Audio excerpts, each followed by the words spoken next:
Hi all welcome to I plus. ഞാൻ അക്ഷര. നമുക്ക് English പെഡഗോജിയായി ബന്ധപ്പെട്ടുള്ള സെക്ഷൻസ് നമ്മൾ ഓൾറെഡി ചെയ്തിട്ടുണ്ടായിരുന്നു. അപ്പോഴെല്ലാം പലരും ഡൗട്ട് പറഞ്ഞതാണ് എത്ര കാര്യങ്ങൾ പെഡഗോജി പഠിക്കണം, ഒരുപാട് കാര്യങ്ങളുണ്ട്. അപ്പോൾ നമ്മൾ ഈ ക്വസ്റ്റ്യൻസ് ഇങ്ങനെ നോക്കുമ്പോൾ നമുക്ക് മനസ്സിലാവും ഒരേ കോൺസെപ്റ്റ് തന്നെ പല രീതിയിലാണ് പരീക്ഷകൾക്ക് ചോദിക്കാറുള്ളത്. വാരി വലിച്ച് ഒരുപാടൊന്നും തന്നെ പെഡഗോജിയിൽ പഠിക്കാനായിട്ട്, ഇംഗ്ലീഷ് പെഡഗോജിയിൽ പഠിക്കാനായിട്ടുള്ള ലിമിറ്റഡ് ആയിട്ടുള്ള കോൺസെപ്റ്റുകളേ ഉള്ളൂ. അത് കൃത്യമായിട്ട് മനസ്സിലാക്കി കഴിഞ്ഞാൽ തീർച്ചയായിട്ടും ഫുൾ മാർക്ക് നമുക്ക് സ്കോർ ചെയ്യാൻ പറ്റുന്ന മേഖലയാണ്. സീരിയഡ് ഒക്കെ വരുമ്പോഴത്തേക്ക് 15 മാർക്കോളമാണ് പെഡഗോജി ചോദ്യങ്ങൾ വരുന്നത്. അപ്പോൾ ആ ഒരു പ്രാധാന്യം മനസ്സിലാക്കണം. കേട്ടിട്ട് അത്ര ചോദിക്കില്ലെങ്കിൽ പോലും നമുക്ക് കിട്ടുന്ന ഓരോ മാർക്കും അത്രയധികം ഇമ്പോർട്ടൻ്റ് ആണ്. അപ്പോൾ അതൊരു കാരണവശാലും ഒഴിവാക്കാൻ പാടില്ല. നമ്മൾ ഓൾറെഡി കുറച്ച് വീഡിയോസ് ഈ ഒരു ടോപ്പിക്കുമായിട്ട് ബന്ധപ്പെട്ട് ചെയ്തിട്ടുണ്ടായിരുന്നു. റീസെൻറ്റ് ക്വസ്റ്റ്യൻസ് ആണ് നമ്മൾ ഡിസ്കസ് ചെയ്തത്. നമുക്ക് ഈ ഒരു സെക്ഷനിലും റീസെൻ്റായിട്ട് ചോദിച്ചിട്ടുള്ള ചോദ്യങ്ങളാണ്. അപ്പോൾ ചോദ്യങ്ങൾ കാണുമ്പോൾ തന്നെ നിങ്ങൾക്ക് മനസ്സിലാവും ഈ കാര്യങ്ങളിലൂടെയൊക്കെ പലപ്പോഴും നിങ്ങൾ ഓൾറെഡി കടന്ന് പോയിട്ടുള്ളതാണ്. അപ്പോൾ സെയിം കൺസെപ്റ്റ് തന്നെ പല രീതിയിൽ, പല രൂപത്തിൽ, പല ഭാവത്തിലായിരിക്കും നമ്മുടെ ക്വസ്റ്റ്യൻ പേപ്പറിൽ അപ്പിയർ ചെയ്യുക. എങ്ങനെ വന്നാലും നമുക്ക് ഉത്തരം കണ്ടെത്താനായിട്ട് സാധിക്കണം. അപ്പോൾ നമുക്ക് ആദ്യത്തെ ചോദ്യത്തിലേക്ക് കടക്കാം. Which of the following methods advocates oral drilling and mastery of the formal properties of language as essential for language learning? Language പഠനത്തിൽ ഓറൽ ഡ്രില്ലിംഗ്, ഒരു കാര്യം തന്നെ വീണ്ടും വീണ്ടും വീണ്ടും ഒരു വിട്ട് പഠിക്കുന്ന ആ ഒരു രീതി. അതുകൂടാതെ എന്താണ് ഫോർമൽ പ്രോപ്പർട്ടീസ് ഓഫ് ലാംഗ്വേജ്, ലാംഗ്വേജിൻ്റെ ഫോർമലായിട്ട് പ്രോപ്പർട്ടീസ് എന്ത് ചെയ്യും അത് മനസ്സിലാക്കി വെക്കാം. ഈ കാര്യങ്ങൾക്ക് പ്രാധാന്യം കൊടുക്കുന്ന ഏത് മെത്തേഡാണ്?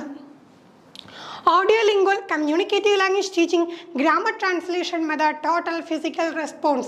ഈ ചോദ്യം നിങ്ങളൊന്ന് പ്രത്യേകം ശ്രദ്ധിക്കുക. ഇതേ കൺസെപ്റ്റ് പല തവണ ചോദിച്ചിട്ടുണ്ട്. ഇതിൽ ഓരോ മെത്തേഡ്സും റിപ്പീറ്റ് ചെയ്ത് ചോദിച്ചിട്ടുള്ളതാണ്. ഓൾറെഡി നമ്മുടെ ചാനലിൽ ഇതിനെക്കുറിച്ചൊക്കെയുള്ള ഡീറ്റെയിൽ വീഡിയോസ് നമ്മൾ അപ്ലോഡ് ചെയ്തിട്ടുണ്ട്. നമുക്ക് അത്രയധികം ഇമ്പോർട്ടൻ്റ് ആയിട്ടുള്ളൊരു ടോപ്പിക്കാണ്. അതുകൊണ്ടാണ് അത് യൂട്യൂബിൽ നമ്മൾ അപ്ലോഡ് ചെയ്തിട്ടുള്ളത്. അപ്പം ഈ ഒരു കൺസെപ്റ്റ് സംശയമുള്ളവർ തീർച്ചയായിട്ടും എന്ത് ചെയ്യും, ആ വീഡിയോസ് ചെക്കൗട്ട് ചെയ്ത് നോക്കാം. അപ്പോൾ ഇവിടെ നോക്കി നമുക്ക് തീർച്ചയായിട്ടും ഓറൽ ഡ്രില്ലിങ്ങിനും master formal properties of language വരുമ്പോഴത്തേക്കും എന്താണ് ഓഡിയോ ലിംഗ്വൽ മെത്തേഡാണ് അല്ലേ. നമ്മളിങ്ങനെ കാര്യങ്ങൾ കേട്ട് ആ ഒരു റീഇൻഫോഴ്സ്മെൻറ്റിലൂടെ ഇങ്ങനെ പഠിക്കുന്ന ആ ഒരു രീതി.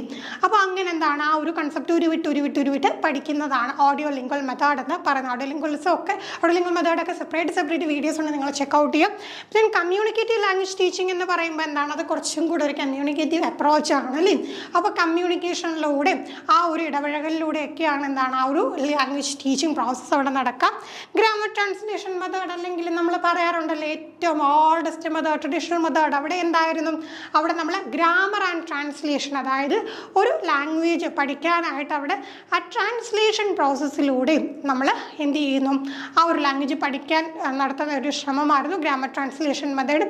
അത്രയധികം എന്താണ് ആ ഒരു മെത്തേഡ് ഇഫക്റ്റീവ് ആയിരുന്നില്ല. അതുകൊണ്ടാണ് എന്താണ് അതിൻ്റെ കുറവുകൾ പരിഹരിക്കാനായിട്ട് പുതിയ മെത്തേഡുകൾ, പിന്നെ ഡയറക്റ്റ് മെത്തേഡും ബൈലിംഗ്വൽ മെത്തേഡും പിന്നീട് എന്താണ് ഈ ഓഡിയോ ലിംഗ്വൽ മെത്തേഡും, പിന്നെ നമുക്ക് കാണാം ഹ്യൂമാനിസ്റ്റിക് അപ്രോച്ച് വന്നതോടുകൂടി സജസ്റ്റോപീഡിയ, ടോട്ടൽ ഫിസിക്കൽ റെസ്പോൺസ് പോലെയൊക്കെയുള്ള മെത്തേഡും വന്നു. ടോട്ടൽ ഫിസിക്കൽ റെസ്പോൺസും നമ്മുടെ ഓപ്ഷനായിട്ട് വന്നിട്ടുണ്ട്. എന്താണ് ബോഡി മൂവ്മെൻറ്റ്സിൻ്റെ സഹായത്തോടു കൂടി ലാംഗ്വേജ് പഠിപ്പിക്കുന്നതാണ് ടോട്ടൽ ഫിസിക്കൽ റെസ്പോൺസ് എന്ന് പറയുന്നത്. അപ്പോൾ നമുക്ക് ഇവിടെ ആൻസർ എന്താണ്, ഇവിടെ നമുക്ക് ഓഡിയോ ലിംഗ്വൽ മെത്തേഡാണ് ആൻസറായിട്ട് വരിക. അടുത്ത ചോദ്യം ഏതാണ്, reads through the news item in the newspaper to know specific information. This reading is known as. കണ്ടില്ലേ, റീസെൻ്റ് ചോദ്യമാണ്. പക്ഷേ ഈ കൺസെപ്റ്റ് ഓൾറെഡി എത്രയോ ക്വസ്റ്റ്യൻ പേപ്പറുകളിൽ റിപ്പീറ്റ് ചെയ്ത് വരുന്നത് കറക്റ്റായിട്ട് പക്കാക്കിയൊക്കെ പഠിച്ചു വെക്കാം. ഒരു വ്യക്തി ന്യൂസ് പേപ്പർ എടുക്കുന്ന ഒരു സ്പെസിഫിക് ഇൻഫർമേഷൻ നോക്കുകയാണെങ്കിൽ അത്തരം വായനയ്ക്ക് പറയുന്ന പേര് എന്താണ്? Critical reading, skimming, scanning, study skill. അപ്പോൾ നോക്കിക്കേ, ഇവിടെ ക്രിട്ടിക്കൽ റീഡിങ്, ക്രിട്ടിക്കലായിട്ട് എന്താണ് ഒരു കാര്യത്തെ വായിക്കുന്നതല്ല എന്ന് നമുക്ക് ചോദ്യത്തിൽ നിന്ന് തന്നെ പിടികിട്ടും. പിന്നെ സ്റ്റഡി സ്കിൽ എന്നുള്ളൊരു ഓപ്ഷൻ എന്തായാലും ഇവിടെ ആപ്റ്റായിട്ട് വരുന്നൊരു ഓപ്ഷൻ അല്ല, നമ്മളെ കൺഫ്യൂസ് ചെയ്യിക്കാൻ വെറുതെ ഇട്ടേക്കുന്നതാണ്. പിന്നെ എപ്പോഴായാലും കൺഫ്യൂഷൻ തോന്നാൻ രണ്ട് കാര്യങ്ങളേ ഉള്ളൂ. എന്തൊക്കെയാണ്? സ്കിമ്മിങ്ങും സ്കാനിങ്ങും. എത്ര പഠിച്ചാലും എന്ത് ചെയ്യും, ഈ കൺസെപ്റ്റ് ചിലർ വീണ്ടും മറക്കരുത്. നമുക്ക് ഏത് ഉറക്കത്തിൽ ചോദിച്ചാലും കറക്റ്റായിട്ട് അറിയാനായിട്ട് സാധിക്കണം. സ്കിമ്മിങ് എന്ന് പറഞ്ഞു കഴിഞ്ഞാൽ എന്തിനാണ്? ഓവറാൾ ഒരു ഐഡിയ കിട്ടാൻ വേണ്ടിയിട്ടാണ്. സ്കാനിങ് എന്തിനാണ്? പർട്ടിക്കുലർ ഇൻഫർമേഷന് വേണ്ടിയിട്ടാണ്. നമ്മൾ മുമ്പും ചെയ്ത വീഡിയോയിൽ പറഞ്ഞതാണ്, നമ്മുടെ മുമ്പിൽ റെസ്റ്റോറൻറ്റിലെ മെനു കിട്ടുന്നു, അവിടെ എന്തൊക്കെ ഉണ്ട് എന്ന് നമ്മൾ ഓടിച്ച് വെജും നോൺ വെജും എല്ലാം ഉണ്ട് എന്ന് നോക്കുന്നതാണ് എന്ത്, അവിടെ സ്കിമ്മിങ് എന്ന് പറയുന്നത്. പക്ഷേ ചിക്കൻ ബിരിയാണിയുടെ വില എത്രയാണെന്ന് എനിക്ക് അറിയണം. എൻ്റെ കയ്യിൽ കാശുണ്ടെങ്കിലല്ല എനിക്കിത് ഈ കറക്റ്റ് കാശുണ്ടെങ്കിലല്ല എനിക്ക് മേടിക്കാൻ ഓർഡർ ചെയ്യാനായിട്ട് പറ്റത്തുള്ളൂ. അപ്പോൾ എന്ത് ചെയ്യും, ഞാൻ ഇങ്ങനെ സ്കാൻ ചെയ്ത് നോക്കും, ചിക്കൻ ബിരിയാണി ഇത്ര രൂപ, ഭാഗ്യം ഉണ്ട്, അങ്ങനെയാണെങ്കിൽ വാങ്ങാം. ആ ഒരു പരിപാടി നമ്മൾ ചെയ്യാറില്ല. അതിനെയാണ് എന്ത് പറയുക, സ്കാനിങ് എന്ന് പറയുക. അപ്പോൾ ഇവിടെ എന്താണ്, പെർട്ടിക്കുലർ ആയിട്ടുള്ള സ്പെസിഫിക് ആയിട്ടുള്ള ഇൻഫർമേഷനാണ് ന്യൂസ് പേപ്പറിൽ നോക്കിയതെങ്കിൽ തീർച്ചയായിട്ടും അവിടെ എന്ത് വരും ഉത്തരം, അത് സ്കാനിങ് ആണ് ഉത്തരവായിട്ട് വരിക. സ്കിമ്മിങ് തിരിഞ്ഞു പോയത്. സ്കിമ്മിങ് എന്ന് വെച്ചാൽ ഓവറോൾ ആയിട്ടുള്ള ഐഡിയ കിട്ടാനായിട്ടും സ്പെസിഫിക് ആയിട്ടുള്ള ഇൻഫർമേഷൻ കിട്ടാനായിട്ട് നമ്മൾ എന്ത് ചെയ്യുന്നു, അവിടെ നമ്മൾ സ്കാനിങ് ആണ് ചെയ്യുന്നത്. അടുത്ത ചോദ്യം, language we use for day to day face to face interaction is known as. അപ്പം നോക്കിക്കേ, ലാംഗ്വേജ് നമ്മൾ ദിനം പ്രതി ഉപയോഗിക്കുന്ന ഫേസ് ടു ഫേസ് ഇൻട്രാക്ഷൻ, നമ്മൾ മുഖാമുഖം കണ്ട് സംസാരിക്കാൻ ഉപയോഗിക്കുന്ന ലാംഗ്വേജിന് പറയുന്ന പേരെന്താണ്? ജനറലായിട്ട് നമ്മൾ കേൾക്കുന്ന ഒരു കാര്യമല്ല. ഇതുവരെ കേട്ടിട്ടില്ലെങ്കിൽ തീർച്ചയായിട്ടും നിങ്ങളത് നോട്ട് ചെയ്ത് വെച്ചോണം, ഇമ്പോർട്ടൻ്റ് ആണ്. Cognitive academic language proficiency, basic interpersonal communication skills, communicative language skills, interpersonal language proficiency. അപ്പോൾ നോക്കിക്കുക, ഇതെല്ലാ ഓപ്ഷനും നമുക്ക് എന്ത് കാണുമ്പോഴത്തേക്ക് ഇതായിരിക്കാം എന്ന് തോന്നാം. ഈ ഒരു കൺസെപ്റ്റ് ഇങ്ങനെ തന്നെ പഠിച്ചു വെച്ചോളൂ. ഡേ ടു ഡേ, ദൈനംദിനമായിട്ട് നമ്മൾ മുഖാമുഖമുള്ള ഇൻട്രാക്ഷൻ ഉപയോഗിക്കുന്ന ലാംഗ്വേജിനെ പറയുന്നത് എന്താണെന്ന് വെച്ച് കഴിഞ്ഞാൽ ബേസിക് ഇൻ്റർപേഴ്സണൽ കമ്മ്യൂണിക്കേഷൻ സ്കിൽ എന്നാണ്.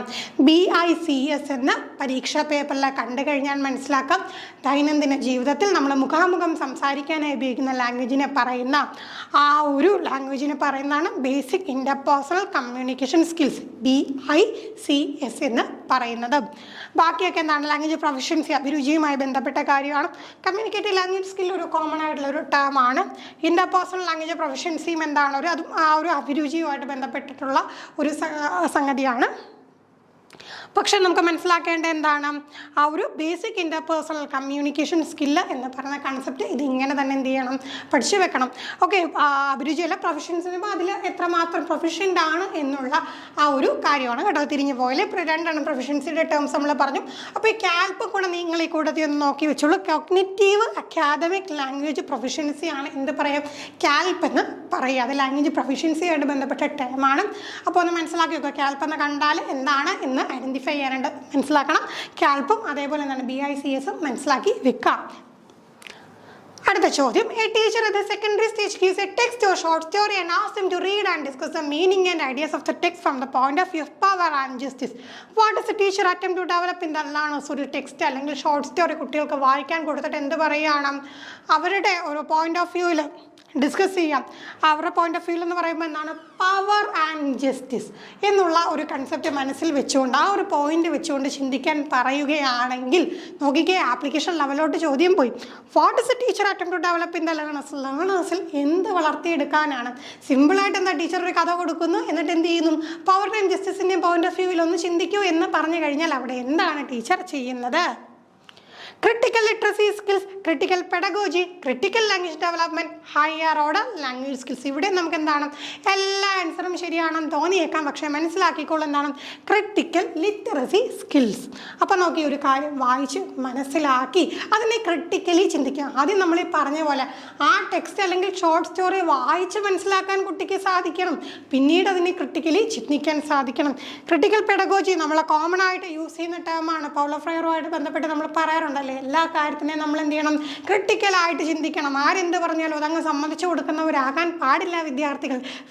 അത് എന്തുകൊണ്ട് അങ്ങനെ വന്നു എന്ന ചോദ്യം ചോദിക്കാൻ തരത്തിൽ എന്തായിരിക്കണം, ഉയർന്നു വരണമെന്നാണ് പൗലോ ഫ്രയറിൻ്റെ ക്രിട്ടിക്കൽ പെഡഗോജി തിയറി പറയുന്നത്. അതൊക്കെ നമ്മൾ സൈക്കോളജിയിൽ പഠിച്ചിട്ടുള്ളതാണ്. ക്രിട്ടിക്കൽ ലാംഗ്വേജ് ഡെവലപ്മെൻറ്റും കോമൺ ആയിട്ടുള്ള ഒരു ടേമാണ്. ഹൈ ഓർഡർ ലാംഗ്വേജ് സ്കിൽസ് ഒക്കെ എന്താണ്, ഓക്കെ ഇതൊക്കെ ലാംഗ്വേജ് സ്കിൽസ് ആണ്. പക്ഷേ ഈ പെർട്ടിക്കുലർ കോണ്ടെക്സ്റ്റുമായിട്ട് ചേർന്ന് വരുന്ന ഉത്തരം ഏതാണ്, അത് ക്രിട്ടിക്കൽ ലിറ്ററസി സ്കിൽസ് ആണ്. അവസാനത്തെ ചോദ്യം, procedure knowledge in the teaching learning grammar is dash. നോക്കിക്കേ, പ്രൊസീജിയറൽ എന്നൊക്കെ കേൾക്കുമ്പോൾ നമ്മൾ പൊതുവെ സയൻസൊക്കെ ആയിട്ട് ബന്ധപ്പെട്ട് കേൾക്കാറുണ്ട്. പക്ഷേ നോക്കിക്കേ, നമ്മുടെ ഇംഗ്ലീഷ് പെഡഗോജിയിലും വന്നു കഴിഞ്ഞു പ്രൊസീജിയറൽ നോളജ് എന്ന് പറഞ്ഞാൽ നമ്മൾ ഗ്രാമർ പഠിപ്പിക്കുന്ന സമയത്ത് ടീച്ചിങ് ലേണിംഗ് ഗ്രാമറിൽ പ്രൊസീജിയറൽ നോളജ് എന്ന് വെച്ച് കഴിഞ്ഞാൽ എന്താണ്, knowing how to do the grammatical item, knowledge about the grammatical item, knowing the rules of the grammatical item, knowing the language and its culture. അപ്പോൾ നോക്കി, ആദ്യത്തെ 3 ഓപ്ഷൻ നോക്കി കഴിഞ്ഞാൽ ഒരുപോലെ ഇരിക്കും, പക്ഷേ നമ്മളെ തെറ്റിക്കാനുള്ളൊരു ട്രാപ്പാണ്. നമ്മൾ ഒരു പ്രൊസീജിയർ മനസ്സിലാക്കുക എന്നുള്ള കോമൺ സെൻസിൽ ഒന്ന് ചിന്തിച്ച് നോക്കേ, ഒരു ഗ്രാമാറ്റിക്കൽ ഐറ്റത്തിൻ്റെ പ്രൊസീജിയർ എന്ന് പറയുമ്പോൾ എങ്ങനെ ആയിരിക്കും, ഹൗ ടു ഡു, പ്രൊസീജിയർ, നമ്മൾ എങ്ങനെ ഒരു കാര്യം ചെയ്യും. അപ്പോൾ നമുക്കിവിടെ എന്താണ് കറക്റ്റ് ആൻസർ അവിടെ തന്നെ കിട്ടിക്കഴിഞ്ഞു. എന്താ, how to do the grammatical ഐറ്റമാണ് പ്രൊസീജിയറൽ നോളജ് എന്ന് പറയുന്നത്. അപ്പോൾ ഇത്രയും ചോദ്യങ്ങളാണ് നമ്മൾ ഇന്നത്തെ ക്ലാസ്സിൽ ഡിസ്കസ് ചെയ്ത്. എത്ര ചോദ്യങ്ങൾക്ക് നിങ്ങൾക്ക് കൃത്യമായിട്ട് ഉത്തരം കണ്ടെത്താൻ സാധിച്ചു എന്ന് തീർച്ചയായും കമൻറ്റ് ചെയ്യുക. മറ്റൊരു ക്ലാസ്സുമായി വീണ്ടും കാണാം. താങ്ക്